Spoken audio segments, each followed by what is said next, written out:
course, at the same time, hadith says, لا يعرف قدر العمر قدر ما بقي من العمر إلا النبي أو الصديق. No one understands the real value of what's left from our lives except a prophet or a Siddiq, someone who's reached the level of honesty. Someone whose honesty is certain for him. He's always honest. He's a righteous man. He never lies. So no one really understands the value of what's left from our lives except the prophet and that person. Let's say a prophet and an imam. So when we say let's try to understand the value of what's left from our lives, brothers and sisters, we know it's very difficult. Don't just think that, okay, I know it, move on. I got that, move on to the next point. No, it's important. Honestly, we don't know the value of our lives. What was wasted from it and what's left from it. So inshallah, if we want to have the love of Allah subhanahu wa ta'ala and the Holy Ahlul Bayt in our hearts, the first step is to have taqwa. And it's easier said than done. You can sit down and talk about taqwa and say, okay, we have to have taqwa. But what taqwa really is the question. Taqwa means to stay away from muharramat, perform the wajibat. It's a very easy and a straightforward definition for taqwa. Taqwa is to follow whatever Allah subhanahu wa ta'ala has told you to do. Pray, okay, I'll pray. Don't lie, I won't lie. Don't backbite, I won't backbite. Pay charity, I'll do it. Close your eyes on certain things in this world. There you go. Close your ears on certain things. Yes, sir. And my definition of taqwa is that doing what we already know, performing what we already know, brothers and sisters. If we know, for example, hijab is wajib, hijab is an obligation, let's go for it. If we know that, for example, paying khums is an obligation, all right, let's go for it. So the first level of taqwa is taqwa in our actions. The first level of taqwa is taqwa in our actions. And taqwa in action is to perform the wajibat and stay away from the muharramat. That's very important. Very, very important. And it's not easy at all. It's not easy at all. The second level of taqwa is taqwa in our hearts. In our hearts. So that in your hearts, the things that you're inclined towards, the things that you like, the things that you dislike in your heart, you have to have Allah subhanahu wa ta'ala in mind. Remember the hadith that I shared with you guys in my first lecture?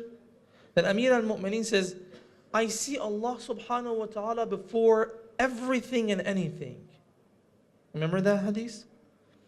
In your heart, if you want to like something, if you want to like something in your heart, remember Allah subhanahu wa ta'ala. If you want to dislike someone or something, remember Allah subhanahu wa ta'ala. Sometimes the couples, they get in a fight. They get in an argument. They go towards disliking their spouse. Before making the decision to dislike your spouse in your heart, remember Allah subhanahu wa ta'ala. Remember Allah subhanahu wa ta'ala. It's the word of shaitan. Shaitan is whispering. You see what he's done? You see what she's done? Trying to make you dislike your spouse. In your heart, you have to remember Allah subhanahu wa ta'ala. You haven't put anything into action. It's only and merely in your heart. You go to a masjid, you see a Maulana, a Shaykh. He doesn't talk to you in a good way. Shaitan comes in. You see the mistake that Maulana makes, the mistake that Shaykh, that teacher makes. Shaitan comes in and tries to make you hate Islam because of what he's done. Hate scholars because of what he's done. Before hating scholars, in your heart, remember Allah subhanahu wa ta'ala. Remember Allah subhanahu wa ta'ala, then think whether or not you should like or dislike. So the second level of taqwa is the taqwa that you have in your heart. The third level of taqwa is taqwa in our ma'rifah. Taqwa in our ma'rifah. Meaning that the way we know this world, this universe around us, and this is what I spoke about it in my previous lecture briefly, most of the problems that we have, brothers and sisters, for those who weren't there in my lecture, most of the problems that we have in our lives is because of our expectations. It's because the way we've perceived this world is wrong. The way we understood this world and everything surrounding us is wrong. You have to have taqwa in your understanding. You have to have taqwa in your ma'rifah. Have a correct understanding of this world. Therefore, based on that correct understanding, you like certain things that you have to like. Based on the like in your heart, based on what your heart desires, you act in a good way or in a bad way. So, taqwa in our actions, in our hearts, and in our ma'rifah. But for taqwa, brothers and sisters, for having that taqwa in our hearts, in our actions, in our ma'rifah, we need something. There's a question. You guys always sit on the minbar and talk about taqwa. And down the minbar, we are people living our lives, struggling with numerous problems that we have in our everyday living, trying to survive, trying to maintain taqwa. And you just sit on the minbar and easily say, okay, have taqwa and be pious. Because if you don't have taqwa, therefore you won't be able to love the Ahlul Bayt in the right way. If you don't love the Ahlul Bayt in the right way, what am I doing here? Wasting my money on this trip? What am I going to do in the hereafter? Just look at Hussein and the lovers of Hussein hopelessly, looking at them moving towards paradise, towards Jannah, and me with my hand being cuffed, moving towards hellfire? No one benefits from my time. Because it's more, what's left from my life is more valuable than kibrit al-ahmar. There is something here. There's a remedy. There's a loophole that we have to learn. Have you seen when believers and Muslims, they talk to each other, and when they ask each other, oh, what happened that you didn't show up in that meeting? They say, oh, because I didn't have the tawfiq to attend that meeting. I lack tawfiq. What happened that you didn't show up in my lecture? Oh, sorry, Sheikh, because I didn't have the tawfiq to attend your lecture. Well, it really needs tawfiq.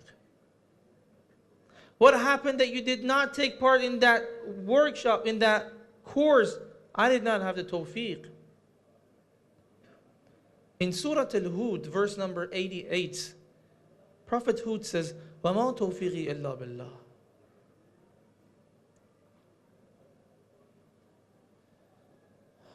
If I remember the verse correctly, my tawfiq and my success is only from Allah subhanahu wa ta'ala. عَلَيْهِ تَوَكَّلْتُ وَإِلَيْهِ أُنِيبُ. I trust Him, I rely on Him, and to Him I return. Brothers and sisters, there's a concept of tawfiq that we have to know about. A lot of the problems that we have in our lives is because of the lack of the tawfiq in our lives. You want to be pious, you try, you make a plan for it. You study your plan to be the most perfect plan for your life, because it's your life at the end of the day. But you see that plan is not working. It's because of the lack of tawfiq sometimes. What is tawfiq? Can you define tawfiq for us? Well, honestly, it's very difficult to define tawfiq. Very, very difficult. Some of the urafa, some of the spiritual teachers, they say tawfiq is a jazba from Allah subhanahu wa ta'ala. And here we have to explain another term, jazba. Jazba means to do jazb of something, to get something to come close to you, like a magnet. And you see how the magnet attracts other things towards itself and gets other things to attach to it? That's called jazba. Pulling other things to come towards you, to come near you, and attach, and get attached to you. Anyhow, this is jazba.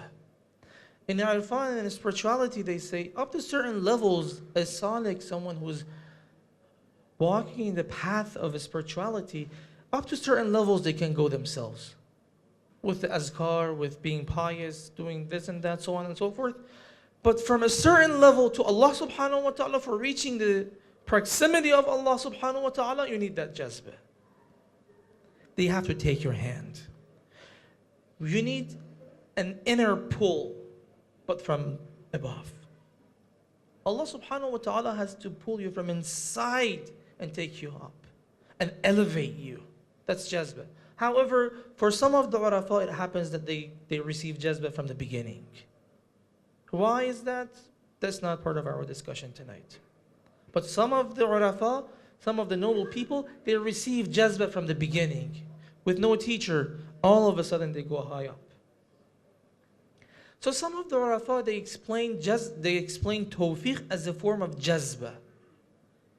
That Allah subhanahu wa ta'ala puts an energy in you, that through that energy you're being pulled towards Allah subhanahu wa ta'ala.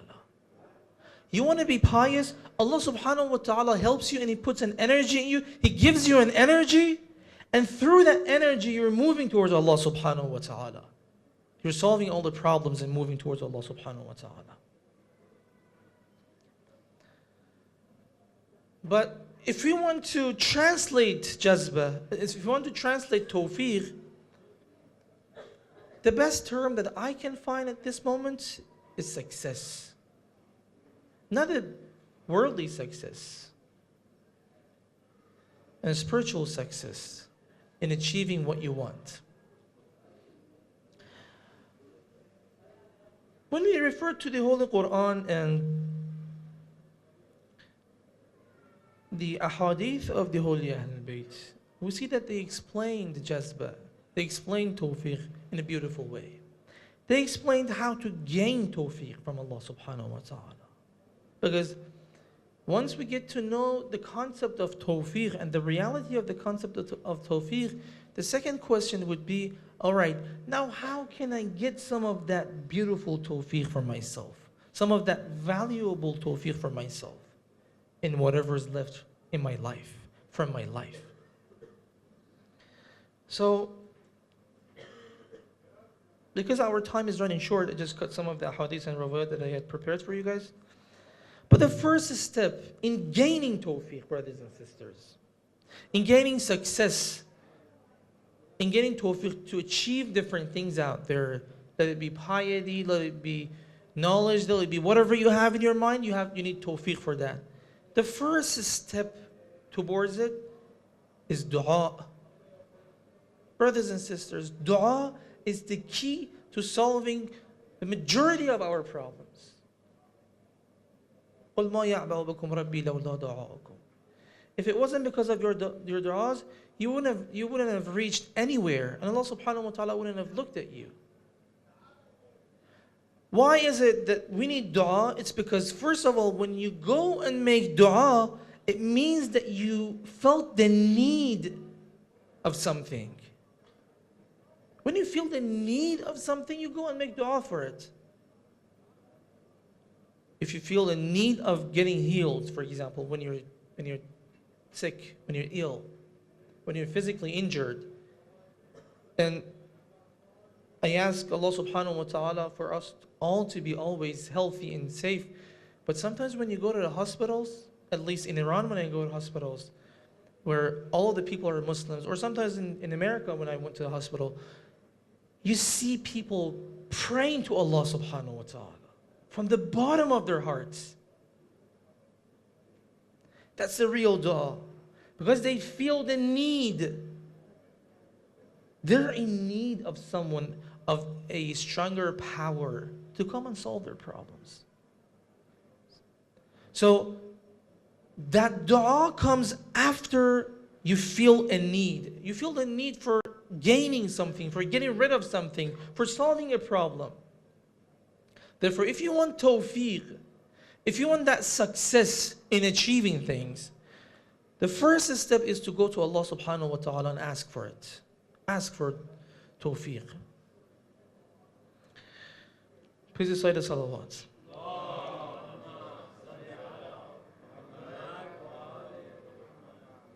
Imam Amir al-Mu'mineen, he says, من استنصح الله يا أيها الناس من استنصح الله وفقه. Those who go and ask for advice from Allah subhanahu wa ta'ala, ask for help from Allah subhanahu wa ta'ala, they will be successful. ومن اتخذ قوله دليلا هذا من استنصح الله حاز التوفيق. Those who ask for advice from Allah subhanahu wa ta'ala, those who go to Allah subhanahu wa ta'ala and ask for help and take His words as guidance, listen to whatever Allah subhanahu wa ta'ala and perform whatever Allah subhanahu wa ta'ala tells them, Allah subhanahu wa ta'ala will give them tawfiq. من استنصح الله حاز التوفيق. They will gain tawfiq. They will achieve tawfiq. And Amir al-Mu'mineen in his will to Imam al-Mujtaba says, وَابْدَأْ قَبْلَ نَذَرِكَ فِي ذَلِكَ بِالْإِسْتِعَانَةِ بِإِلَهِكَ وَالرَّغْبَةِ إِلَيْكَ فِي تَوْفِيقِكَ. Amir al-Mu'mineen tells Imam al-Mujtaba that you have to follow the righteous people. Look at the lives of the righteous people in the history and be like them. All right? And he's not only advising Imam al-Mujtaba, or let me say, he's not advising Imam al-Mujtaba, he's advising us, the people throughout the history, those who read these lines. But he says, before reading the lives of those people, before going after the lives of the righteous people and trying to perform whatever they've performed in their lives, وَابْدَأْ بِالْإِسْتِعَانَةِ بِإِلَهِكَ. Start with asking help from your Lord. وَالرَّغْبَةِ إِلَيْهِ فِي تَوْفِيقِكَ. And raghbah, and desiring in receiving tawfiq from Him. So before making a move and trying to do anything, ask Allah subhanahu wa ta'ala to do what? To give you tawfiq, to make you successful. Brothers and sisters, most of the problems, or a lot of the problems that we have and we're struggling with them in our lives, can't be solved and won't be solved because we're not properly asking Allah subhanahu wa ta'ala for tawfiq. We're not asking Allah subhanahu wa ta'ala for tawfiq. There are things that give us tawfiq, and there are things that deprive us from tawfiq. Like for example, disrespecting parents, disrespecting our teachers, disrespecting those who taught us anything in the path of Islam. We'll get to them inshallah. For now, we're talking and we're trying to understand things that gives us tawfiq, that give us tawfiq inshallah. Please recite the salawat.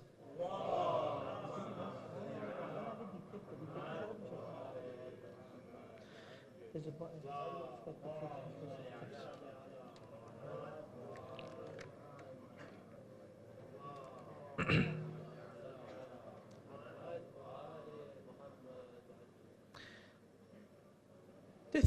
The second thing that we need for gaining tawfiq in our lives.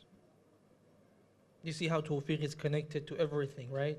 Tawfiq is connected to everything in your life. The second point in achieving tawfiq is having a strong and firm will and determination. A strong will from Allah. Ask for a strong will first, based on the first point that I made. Then try to have that strong will, a strong and firm decision that I'm going to do this, regardless. This is what I'm going to do, and I stand for it, and I'm going to pay for it. I'm going to pay for the consequences, but I'm going to do this. I'm going to go after it. And be a go-getter.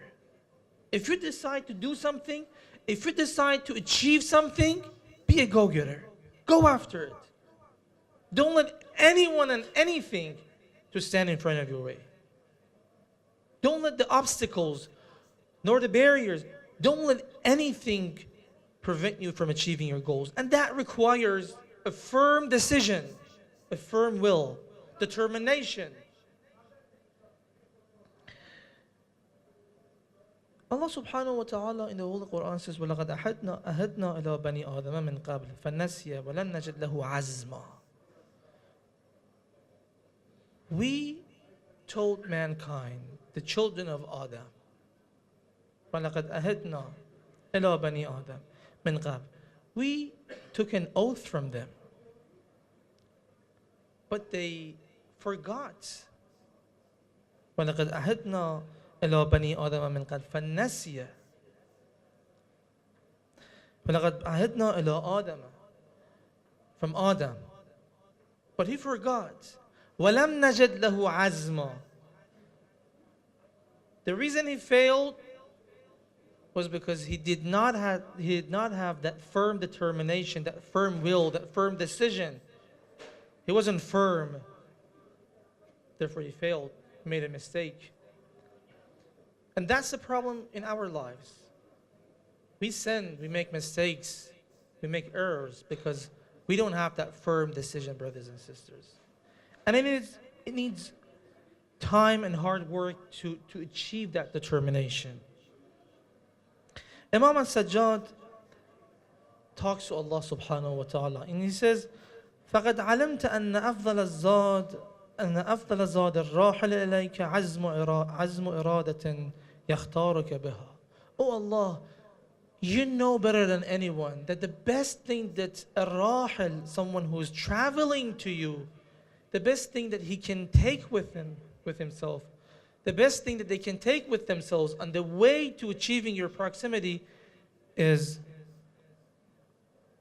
azmu irada, is that firm decision, is that firm will. This is what they need. Oh Allah, we need that firm determination. We need it from you. Therefore, give it to us. So he's combining the first 2 points, that dua that we mentioned, and the second one. The third point that we need, the third point that's going to help us achieve tawfiq, is a purified intention, a clear intention. Brothers and sisters, niyatul mu'min khayrun min amalah. The intention of a mu'min is better than his action. And it can be applied in any aspect, in every aspect of our lives. For achieving tawfiq, we need a firm, clear, and purified intention. Without that intention, we won't be able to have tawfiq from Allah subhanahu wa ta'ala.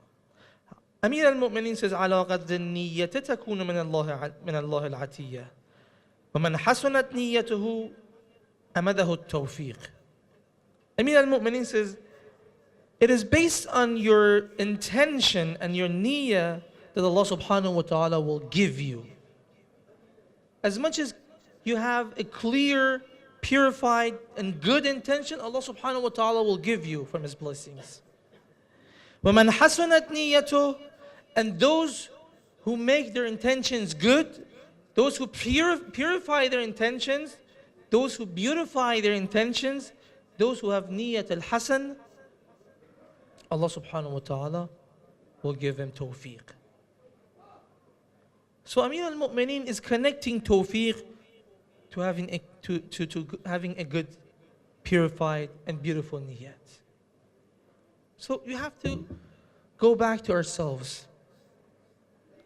That sometimes we sit down when we're tired from our problems, especially when you're surrounded by difficulties. When the economic situation in your life is messed up, when your relation with your relatives and loved ones is messed up, when you don't have a good connection and relation with your friends At work, people don't like you, or you have problems over there. Around the house, you don't have a good relation with your spouse or your children or your parents or siblings. And the economic situation is bad. And out there, sins are trying to take you down. Temptations and desires are trying to take you down. In this situation, you sit down in the corner. Oh Allah, where are you? Why don't you take my hand? Why don't you solve my problem? At that time, you have to remember that there were steps that you were supposed to take, but you didn't take any of them. And you need to go back and save and solve these problems one by one. Do the dua. And it's not going to happen in a night. It's going to take time. Make dua. Purify yourself. Have a firm determination. And then go for purifying the niyyah. Please recite the salawat ala Muhammad wa ala Muhammad.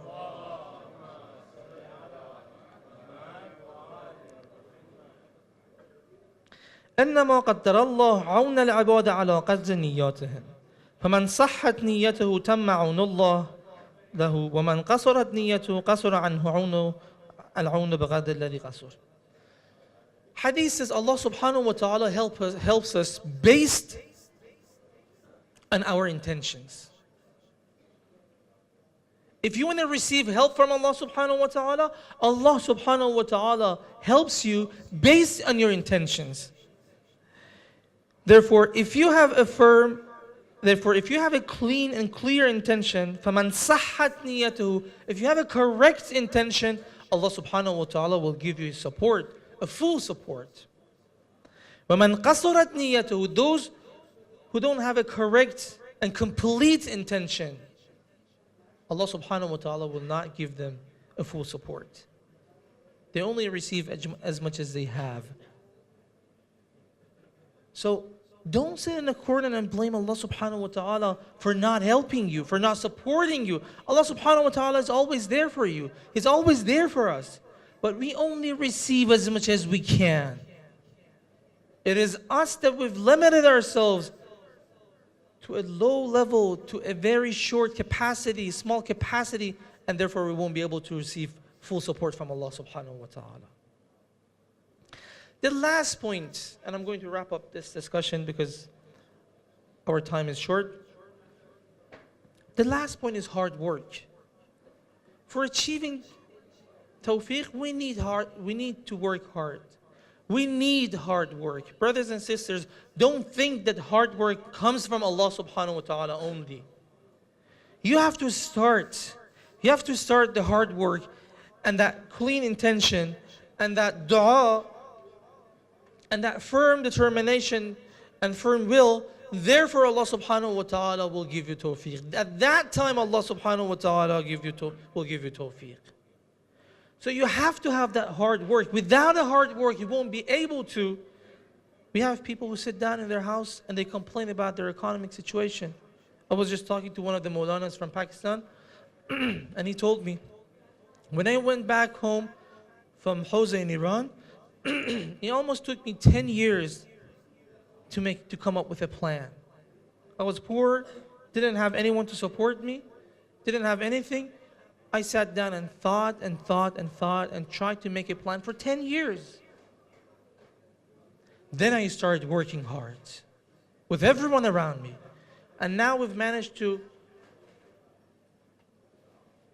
be successful, be rich, try to take care of, and now we are capable of taking care of our communities, our societies, our people, our Shia, because that firm will, that plan, the dua, and the hard work was there. Brothers and sisters, if you want to solve your problems, if you want to gain tawfiq, start working hard. Start moving towards Allah subhanahu wa ta'ala. Of course, it's not easy not to go after dunya. You need to work hard to stay away from sinning. You need to work hard to gain the proximity of Allah subhanahu wa ta'ala. It is difficult. But by working hard, You will get there. Once you worked hard, once you show Allah subhanahu wa ta'ala that you're ready, that you're willing to work hard, Allah subhanahu wa ta'ala will give you tawfiq. Allah subhanahu wa ta'ala will give you tawfiq.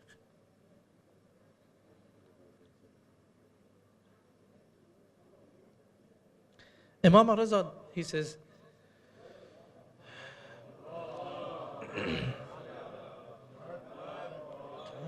time. Imam Raza alayhi salatu wasalam says, there are 7 things that without 7, if you have 7 things, without 7, you're making fun of yourself. If you have 7 things, without 7, you're making fun of yourself. The first one is من استغفر الله بلسانه ولم يندم بقلبه فقد استهزأ بنفسه. Those who repent to Allah subhanahu wa ta'ala and ask for forgiveness from Allah subhanahu wa ta'ala, ولم يندم, but they don't regret what they've done, but they're not sorry about what they've done. In their heart, they're definitely bullying themselves. They're definitely making fun of themselves. You repent, but at the same time, you don't regret what you've done. You're not sorry about what you've done in your heart. It's not going to work like that. The second point is that وَمَنْ لَمْ يَصْبِرْ عَلَى الشَّدَائِدِ مَنْ سَأَلَ اللَّهُ الْجَنَّةِ من سأل الله الجنة ولم يصبر على الشدائد فقد استهزأ بنفسه. Those who ask Allah subhanahu wa ta'ala for paradise, those who want to be in the paradise of in Allah subhanahu wa ta'ala's paradise, but yet they're not willing to take the hardships of this dunya, and they're not patient in the difficulties that they go through in this world, they're bullying themselves, they're making fun of themselves. There are 7 things, but one of them is this: وَمَنْ سَأَلَ اللَّهَ التَّوْفِيقَ وَلَمْ يَجْتَهِدْ فَقَدْ اسْتَهْزَأَ بِنَفْسِهِ. Those who ask Allah subhanahu wa ta'ala for tawfiq, oh Allah, please give me tawfiq, but they don't work hard. وَلَمْ يَجْتَهِدْ, but they don't strive towards achieving the tawfiq themselves. فَقَدْ اسْتَهْزَأَ بِنَفْسِهِ. They have bullied themselves. They have made fun of themselves. And there are a few more. Brothers and sisters, if we want to have tawfiq, we have to work hard. Therefore, if we look closely, we see that the problems that we have, most of the problems that we have, they lie on our mistakes, on our problems. We don't have tawfiq because we did not move towards gaining tawfiq. Therefore, when you don't have tawfiq, you won't be able to have a proper taqwa, not in your ma'arif, not in your heart, and not in your actions. Therefore, when you don't have a proper taqwa, you won't be able to love the Ahlul Bayt in a good way. وَأَحَبَّ اللَّهُ مَنْ أَحَبَّ حُسَيْنًا. Therefore, if Allah subhanahu wa ta'ala loves someone, He gives the love of Hussein. If the true love of Hussein is given to someone, all of these things will be there. The tawfiq, taqwa, piety, all of them will be there. But at the same time, you need the other side. Well, except it's a jazba from Allah subhanahu wa ta'ala for you. And it's not going to happen only for chosen people. Only for chosen people. Oh Allah, you ask us to love Hussein. We try to love Hussein. Ya Rasulullah, you told us, قُلْ مَا سَأَلْتُكُمْ قُلْ مَا أَسْأَلُكُمْ مِنْ أَجْرٍ إِلَّا الْمَوَدَّةَ فِي الْقُرْبَى. I don't ask for anything in return of what I've done for you, in return to what I've done for you, in return to the guidance that I've given you, in return of saving you from this, from getting lost in this world, except to love my family. Oh Rasulullah, we know the love of your family is sacred. We try to love them. Yet we have problems. Yet we have shortcomings. Yet we are weak. Ya Rasulullah, I'm in the city of your grandson Hussein. Ya Rasulullah, I walked all the way from Najaf to Karbala. Look at my blistered feet. Look at these injured knees. Look at these muscles in pain. Look at this broken heart. Ya Rasulullah, I've come here with this broken heart, and my only desire and my only wish is for you to mend this broken heart for me. Is to put me together, is to fix me up, is to send me back home safe. Ya Rasulullah, I tried to love Hussein, but I know at the same time I have shortcomings. I know I didn't love Hussein in the way you expected me to do it. But I'm here for you to perfect my love, to make it perfect for me.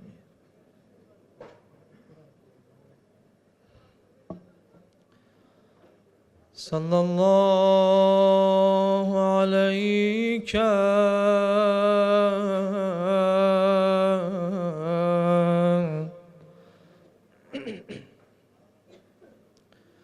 Sallallahu alaykum Ya Ahl Bayt al-Nubuwwah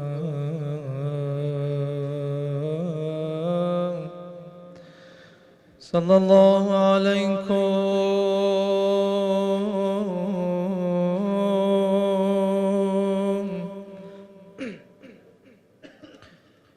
Ya Ahl Bayt al-Nubuwwah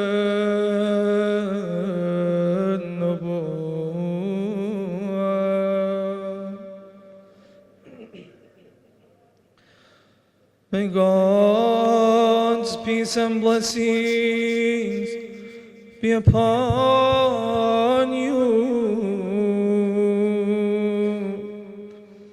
O the household of Rasulullah. May God's peace and blessings be upon you,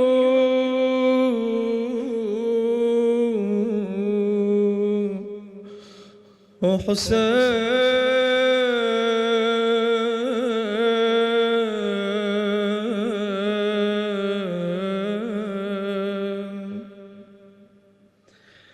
Now that you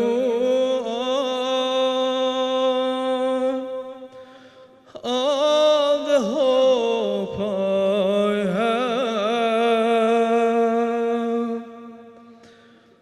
hold on to my hand as I cross these lands.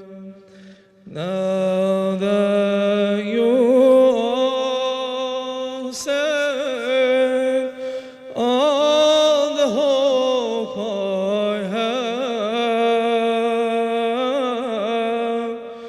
hold on to my hand as I cross these lands.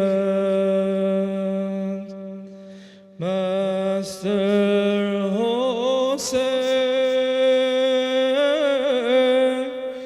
hear me call your name.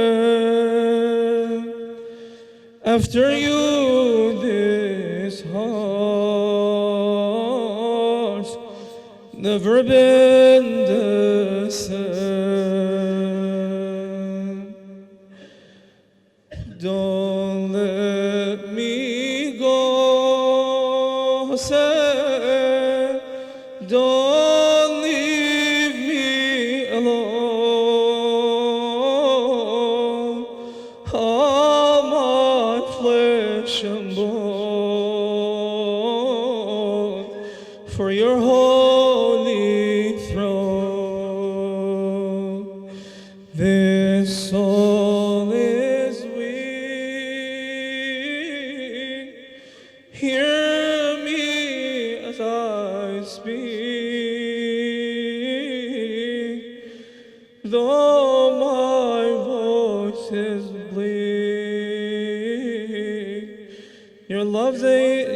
is all I need. Hussein, Hussein, Hussein, Hussein, Mawla Hussein, Mawla Hussein, Mawla Hussein.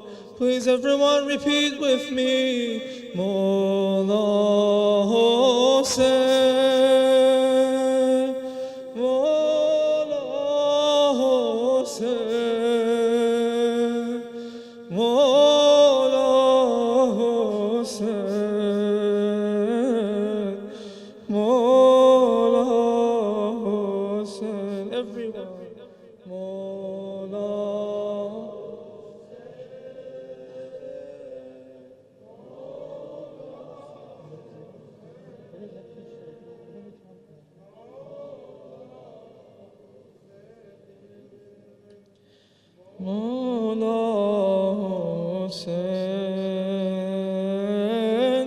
Brothers and sisters, now that we're in the land of Karbala, and it's our first majlis, let's go into the house of Imam al-Hussein. Let's take our hearts to the shrine of Hussein, remembering the masa'ib of the youngest soldier of Abu Abdullah, Bab al-Hajan, Aniyun al-Asqar.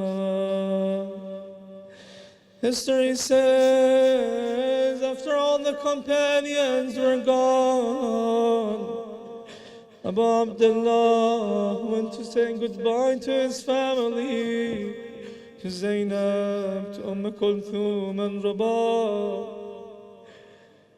There are two accounts based on the first one. Imam al-Hussein says, give me my Ali al-Asqar to also kiss him for the last time and say goodbye for the last time. When Imam al-Hussein held Ali al-Asqar in his arms to say goodbye for the last time, as Hussein is holding Ali al-Asqar and looking at his dry lips, فرماه حرملا بسهم له 3 شعاب. حرملا شارم with an arrow that had 3 heads, فذبحه من الأذن إلى الأذن.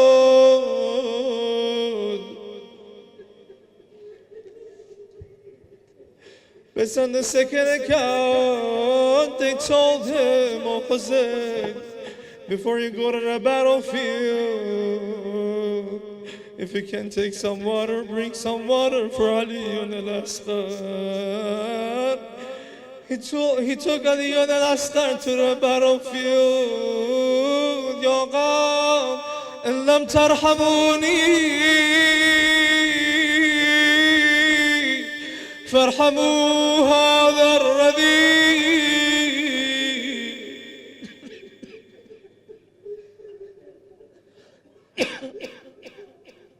If you're here to fight with me, at least look at this infant. ألا ترونه كيف يتلذذ عطشان.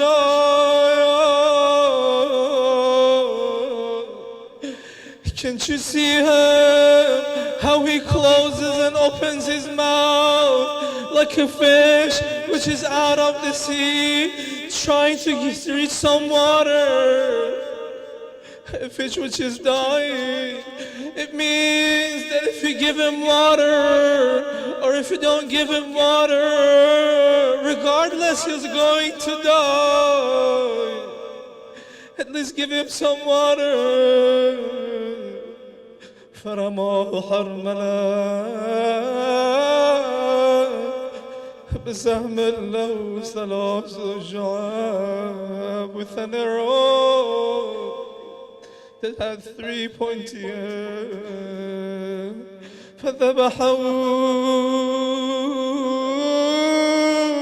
من الأذن إلى الأذن.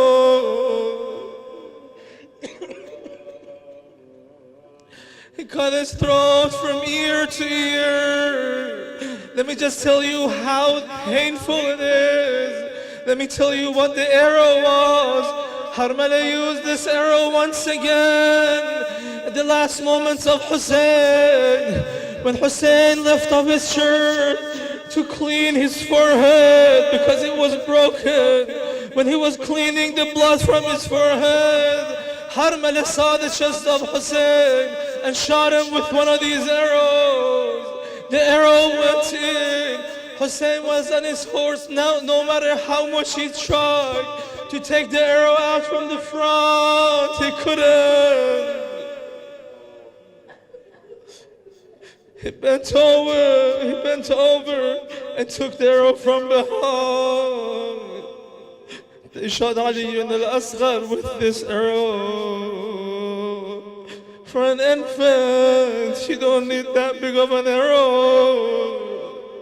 Imagine Hussein looking at Ali ibn al-Asghar in his hand with the arrow in his throat. Why don't you move anymore? It seems like your thirst was quenched. How can I take you back to Rabab now? The bigger pain is when Hussein goes back to the tent, to the camp of the companions. Rabab is waiting for Ali ibn al-Asghar. Rabab is waiting to receive Ali ibn al-Asghar. They say Abu Abdullah didn't go towards the tent. He went behind the tent, somewhere that the enemies couldn't see, trying to dig a grave, a small grave for Ali ibn al-Asghar.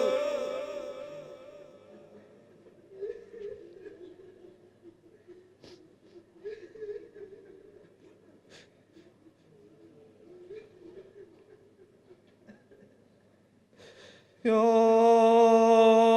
Hussein, Hussein, Hussein. Ya Hussein, Hussein, Hussein. Ya Hussein. Please repeat with me from the bottom of your heart. Ya Hussein.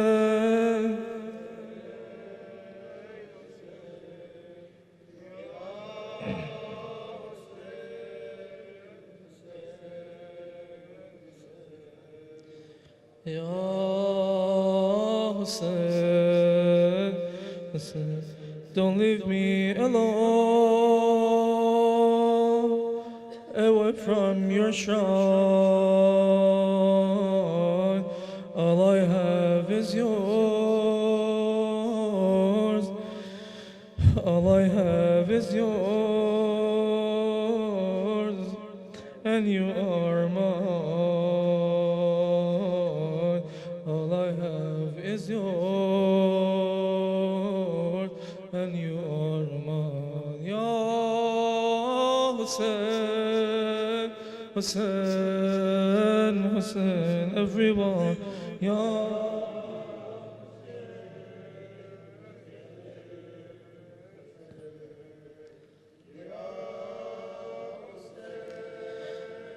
in my heart resides your holy shrine. In my heart resides your holy shrine. In your hands you hold this heart of mine. In your hands you hold this heart of mine. Ya Hussein, Hussein, for the last time together. Ya Hussein.